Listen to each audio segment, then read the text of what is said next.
Hrilh.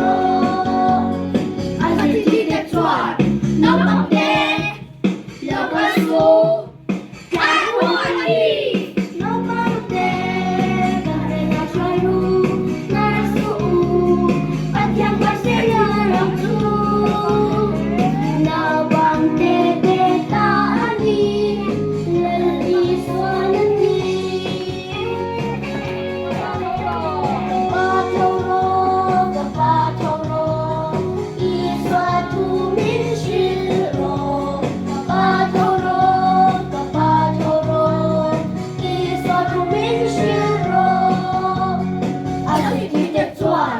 Nó bằng đê, lâu cao su, cả hoa đi.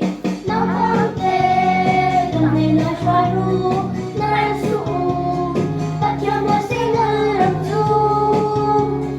Nó bằng đê để ta ăn đi, lời Isua nó đi.